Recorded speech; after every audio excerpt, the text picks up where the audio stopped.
Metro பணிகளுக்கு மத்தியில் தமிழகத்தில் ஆர்ஆர்டிஎஸ் அதிவேக ரயில் சேவைக்கான முதற்கட்ட ஆய்வுகள் தொடங்கியுள்ளனர்.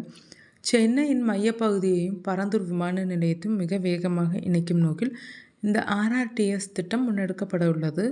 மணிக்கு 160 முதல் 180 கிலோமீட்டர் வேகத்தில் செல்லும் திறன் கொண்டதும் குளிர்சாதன பெட்டிகள், வைஃபை மற்றும் தானியங்கி கதவுகள் இருக்கின்றன. நீண்ட தூர பயணிகளுக்கு மெட்ரோவை விட இது சிறந்த மாற்றாகும்.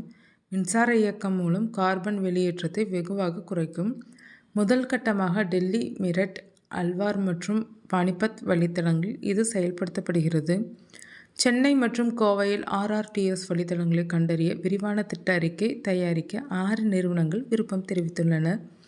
இவர்களில் ஒருவர் தேர்வு செய்யப்பட்டு ஆய்வு பணி ஒப்படைக்கப்படும். அரசின் பட்ஜெட் அறிவிப்பின்படி 160 கிலோமீட்டர் வேகத்தில் இயங்கும் இந்த ரயிலுக்காக 3 முக்கிய வழித்தடங்களில் சாத்தியக்கூறு அறிக்கை தயாரிக்க மெட்ரோ நிறுவனம் டெண்டர் கோரியுள்ளது. சென்னை திண்டிவனம் வழித்தடம், சென்னை காஞ்சிபுரம் வேலூர் வழித்தடம், கோயம்புத்தூர் சேலம் வழித்தடம். ஆர்ஆர்டிஎஸ் என்பது நகரங்களையும் புறநகர் பகுதிகளையும் இணைக்கும் நவீன ரயில் அமைப்பாகும்.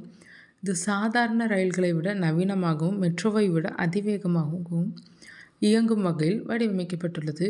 சென்னை, செங்கல்பட்டு, விழுப்புரம் 167 கிலோமீட்டர். சென்னையின் முக்கிய முனையங்களில் எழும்பூர் சென்ட்ரல் தொடங்கி தாம்பரம், செங்கல்பட்டு, திண்டிவனம் வழியாக விழுப்புரத்தை அடையும். இது தென் மாவட்டங்களுக்கான இணைப்பை வலுப்படுத்தும். சென்னை, காஞ்சிபுரம், வேலூர் 140 கிலோமீட்டர். சென்னையில் தொடங்கி பூந்தமல்லி, ஸ்ரீபெரும்புதூர், பரந்தூர், காஞ்சிபுரம், அரக்கோணம் வழியாக வேலூரை சென்றடையும்.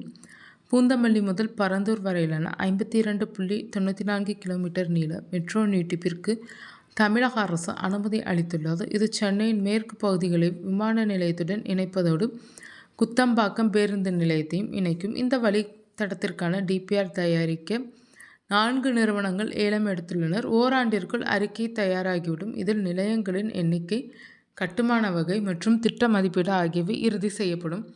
தமிழக அரசின் சிறப்பு முயற்சிகள் துறையிடம் சாத்தியக்கூறு அறிக்கை சமர்ப்பிக்கப்பட்ட நிலையில் தற்போது அனுமதி கிடைத்துள்ளது. குறிப்பாக பரந்தூரில் உள்ளூர் மற்றும் சர்வதேச முனையங்களுக்கு அருகே தலா ஒரு மெட்ரோ நிலையம் அமைய உள்ளது.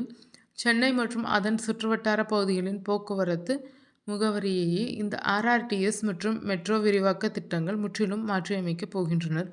குறிப்பாக 1 மணி நேரத்திற்கு 160 கிலோமீட்டர் வேகத்தில் செல்லும் அதிவேக ரயில்கள் பயன்பாட்டிற்கு வரும்போது சென்னைக்கும் திண்டிவனம் அல்லது வேலூர் போன்ற நகரங்களுக்கும் இடையிலான பயண நேரம் பாதியாக குறையும். இது தினமும் பணி நிமித்தமாக நீண்ட தூரம் பயணிப்பவர்களுக்கு ஒரு வரப்பிரசாதமாக அமையும். சாலைகளில் நிலவும் கடும் போக்குவரத்து நெரிசல் மற்றும் வாகன புகையிலிருந்து விடுபட்டு நவீன வசதிகள் கொண்ட குளிர்சாதன பெட்டிகளில் மக்கள் மிக குறைந்த நேரத்தில் பாதுகாப்பாகவும் சொகுசாகவும் பயணிக்க முடியும்.